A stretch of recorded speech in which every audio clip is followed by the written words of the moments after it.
Do nutrition needs actually change after menopause? And more importantly, if you're eating well, training consistently, and still noticing weight gain around the middle, is something wrong? Today, I want to unpack what the research actually says about nutrition after menopause and what you can realistically do to maintain metabolism and overall health. Because the answer is not simply eat less. Before we jump in, it's important to acknowledge something. We live in an environment where hyperpalatable foods are everywhere.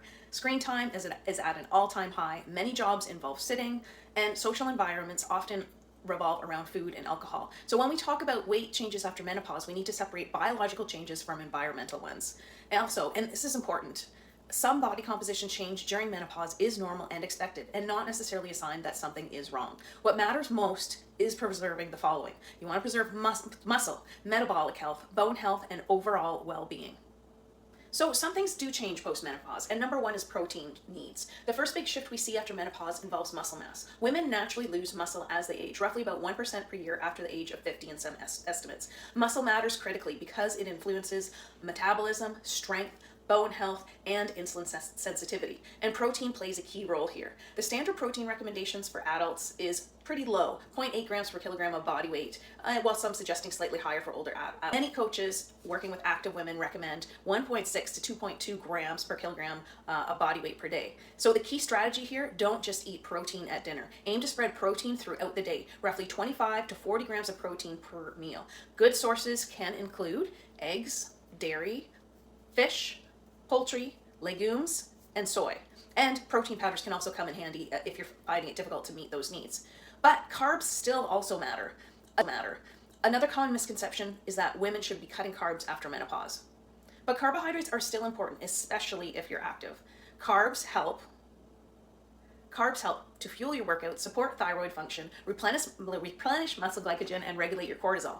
But the real shift isn't about removing carbs, it's about improving carb quality and timing. You want to prioritize foods like your oats, your potatoes, your brown wild rices, your fruits, your legumes, and try to place more of your carbs in and around workouts when your body uses them best.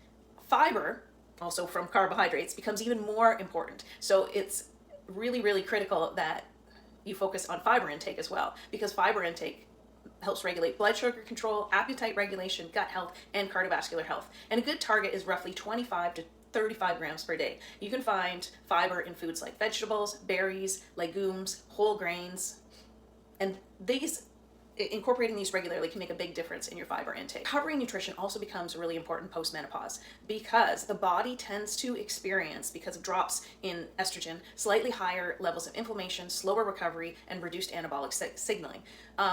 So a good habit is to have protein within 1 to 2 hours after training, carbohydrates with harder sessions for sure, adequate hydration, and in future posts I'll talk about where creatine can also be helpful. These simple habits help your body repair muscle and maintain your performance. And we also need to talk about bone health. So nutrition, menopause also affects your bone density, unfortunately. And estrogen typically helps protect bones, so when estrogen drops, bone loss can accelerate. So nutrition can also become important here as well. Key nutrients that you want to be aware of are calcium, vitamin D, magnesium, vitamin K2, and again, protein. Foods like dairy, leafy greens, tofu, nuts, and canned salmon are excellent sources. Combine that with strength training and you have one of the most powerful bone protective strategies available. But what about this belly fat? So let's talk about the elephant in midsection: weight gain. Research shows that after menopause, fat distribution tends to shift towards the abdomen due to hormonal changes. But hormones aren't the whole story. Two other factors often play a role. Energy balance.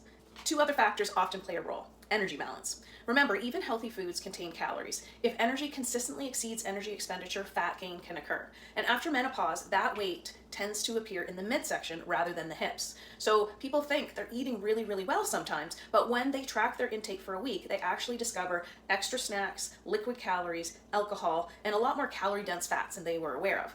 And it creeps in more than they realize, and this leads to being in a calorie surplus. So tracking for a short period of time can be very helpful for awareness. On the flip side, undereating can also backfire. Eating too little can lead to muscle loss, poor recovery, fatigue, and slower metabolism. So we don't want you undereating. The goal isn't extreme restriction. So if after tracking for a week you do discover there are some areas where you should scale back, you don't want to go to finding the right energy intake for your body and activity level.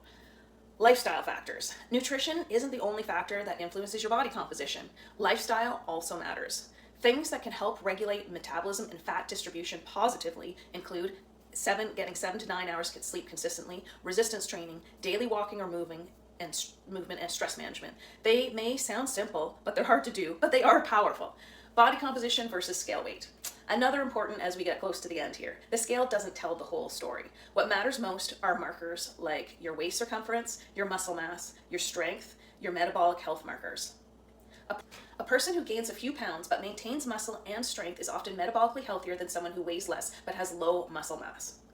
So here are the big takeaways. Some weight change during menopause is normal and expected, but you need to support a healthy body composition by focusing on adequate protein, quality carbohydrates, high fiber foods, strength training, good sleep, and recovery. The goal isn't chasing the body you had at 25. But the goal should be building a strong, resilient body for the decades ahead. And hopefully you can take some of the information you learned here and figure out where your sweet spot is.